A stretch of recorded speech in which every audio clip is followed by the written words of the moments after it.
Macallan have been a customer of ours for, well, before I was born, and I'm in my 65th year.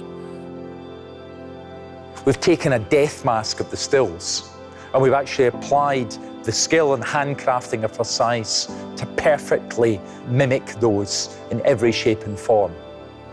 We want to produce exactly the same today as we have done for the last 200 years here. When we spoke to Richard Versailles, who owns Versailles, the coppersmith based in Rothes, 3 miles down the road from us.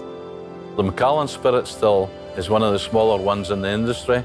There is a perception that the smaller spirit pot makes a better spirit. All our pots are still hand-beaten to exacting shapes and templates. For the hammering of the pot still, it's definitely a young man's game. We'll maybe take on 5 or 6 apprentices every year. The still is made in about 5 parts. We have the base, we have the flue plate, then we have the shoulder plate, the OG, you've got the head, and then you've got the neck. It would take 6 guys, 6 weeks to make a pot still. The mash tun came up from the north of England, and it came up in 2 halves. It's made by Briggs. It's a truly beautiful piece, bead blasted and sculpturally wonderful. Nobody could help but notice it on the roads, you know, coming up the A9. A bit of kit like that can't be going to many places in the north of Scotland. So we're planning it for months in advance, even thinking about the routes and getting up the road coming up the hill to Macallan. We have a dockside crane to lift the mash house over in 2 halves. For me, it's just that final moment when the 2 bits came together, but they came together perfectly. It can only be done with planning. It really blew up a blizzard, so we made that by the skin of our teeth. We built the steel round about it, we built the roof when it was just sitting there peacefully doing nothing. We had fantastic concrete and steel and a timber roof, but watching the stills coming trundling down the hill, everyone just thought, that's it, it's starting to feel like a distillery.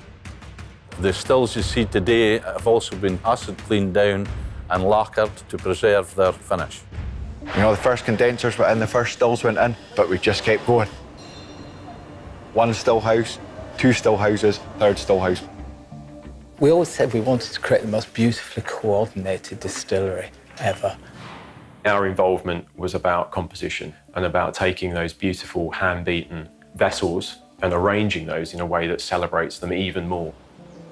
The fact that we've even raised the central stills, this temple-like arrangement, is almost classical in its beauty. It's a rotunda in Rome. The hardest thing is the shape. We see the stills set out in the round fashion. It's definitely not a conventional distillery layout, and we've come up with something that we're very proud of. Traditionally, that would be back of house and not necessarily on show, but we're quite keen for everything to be visible, the whole process. Everything's there for people to see. There's nothing buried, there's nothing pieced in. It's all thought about, planned, and as you can see, it's something to behold. It's been fantastic to see the project evolve from the planning stage. The concept has been followed through and we haven't changed too much. We've tweaked things that will make the operation of the plant better while still maintaining the architect's vision. Everything that comes from and goes to the distillery comes through here. It's what makes everything tick, but with such elegance. People leaving the Macallan will have an amazing understanding of the whisky process. You can physically see the component parts, you can see the story, the journey. It's all laid out in the most beautiful way. The stills, they're illuminated by feature lighting to accentuate the story, the narrative of what's going on. The fermentation vessels have a cooler blue light, and then it gradually gets warmer and redder as it moves towards the middle. When you see those red lights on, especially around the copper, they just come alive. For me, this is the beating heart of the Macallan Distillery, which gives the Macallan its particular, distinctive and unbeatable character. When the first mash went in, that meant the distillery was coming to life. When we've got heat, we've got steam, we've got the smells, we've got the noise, the distillery is now operational.